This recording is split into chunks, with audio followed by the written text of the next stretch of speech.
Welcome to Telugu one.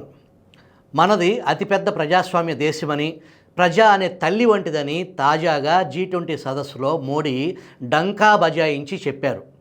రుజువు చేసుకునే అవకాశం రానే వచ్చింది, పోతుంది.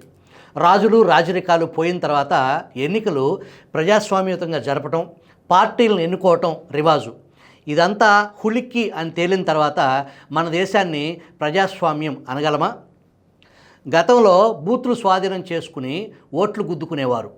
ఇప్పుడు ఎన్నికల కమిషన్నే తన ఆధీనంలోకి తెచ్చుకున్న మోడీ సర్కారుకు ఇంకా ఎదురేముంది అని ఒక పెద్ద ఆయన చమత్కరించారు. నీలోచ్చల్ బస్సు అన్నట్లు ఎన్నికల స్వామ్యమే ప్రజాస్వామ్యంగా పరిగణింపబడుతుంది. దానికి ప్రధాన రెఫరీ ఎన్నికల కమిషన్. అధికారం వైపుకి ఈసీ వంగిపోతే ఎన్నికల నోటిఫికేషన్ సరిగ్గా 3 రోజుల ముందు 2 కమిషనర్లు నియమింపబడ్డారు. ఎన్నికల్లో ఏమి చేయొచ్చో ఏమి చేయకూడదో బరిగీసి చెప్పింది 3 సభ్యుల ఎన్నికల కమిషన్. దాన్నే మోడల్ కోడ్ ఆఫ్ కండక్ట్ అన్నారు. మోడీ షాలు దాన్ని పచ్చిగా అతిక్రమిస్తున్నా ఈసీ చప్పుడు చేయదు. కేంద్రం చేతిలోని నిఘా వ్యవస్థలు ఇండియా కూటమి పార్టీలపై ఉక్కుపాదం మోపుతుంటే కిమ్మనదు.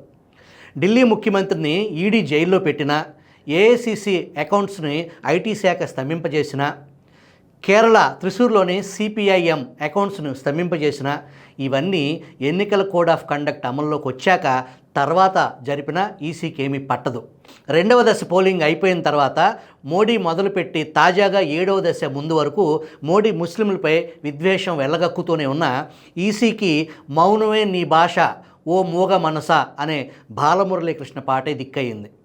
వరుసగా మొదటి 2వ దశ పోలింగ్ ముగిసిన 11 రోజులకు 4 రోజుల ఓటింగ్ శాతం వివరాలు ఈసీ తన వెబ్సైట్లో ఉంచింది. అది దుర్మార్గమని, ఈ ఆధునిక యుగంలో 48 గంటల్లో పెట్టలేకపోవటం ఏమిటని association for democracy reforms common cause సంస్థలు సుప్రీంకోర్టులో పిటిషన్ దాఖలు చేశాయి. ఈసీ యొక్క విశ్వసనీయతను దెబ్బతీస్తున్నాయని కొన్ని రాజకీయ పార్టీలను ఎన్నికల సంఘం ఆరోపిస్తుంది. కానీ ఒక కీలక విషయం గమనార్హం. ఆర్టికల్ 324 ప్రకారం, అలాగే మోడల్ కోడ్ ఆఫ్ కండక్ట్ ప్రకారం ఎన్నికలను సరిగా నిర్వహించేలా చూడటం ఎలక్షన్ కమిషన్దే కీలక బాధ్యత. విశ్వసనీయత రుజువు చేసుకోవాల్సింది కూడా ఎన్నికల కమిషనే. అసలు పోలింగ్ ముగిసిన వెంటనే ఎన్ని ఓట్లు పోలయ్యాయో ప్రిసైడింగ్ ఆఫీసర్ ఫామ్ 17(c)ని ప్రతి పార్టీ ఏజెంట్కే ఇస్తారు. దాన్ని స్కాన్ చేసి ఈసీ వెబ్సైట్లో అప్లోడ్ చేయడానికి ఇన్నేసి రోజులు పట్టడం ఏంటని రిట్ పిటిషన్లో ఆ 2 స్వచ్ఛంద సంస్థలు వాదించాయి. ఆశ్చర్యకరంగా ఈసీని తాము ఆదేశించలేమని సుప్రీంకోర్టు చేతులెత్తేసింది.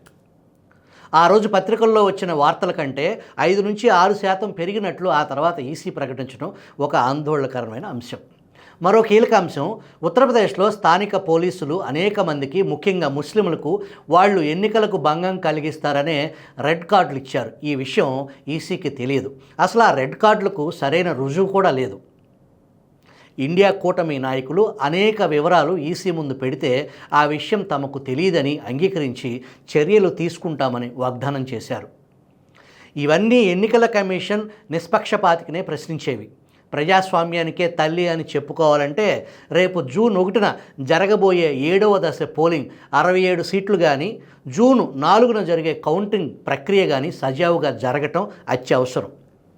అసలు 7 దశల పోలింగ్ మోడీ క్యాంపెయిన్కు వీలుగా ఏర్పాటైనట్లు అనేక మంది విఘ్నులు పైన లేవనెత్తిన అనేక విషయాల్లో ఈసీ తన పవిత్రతను రుజువు చేసుకోవాల్సిన అవసరం ఉంది. అదే ఎలక్షన్ కమిషన్కి లిట్మస్ టెస్ట్.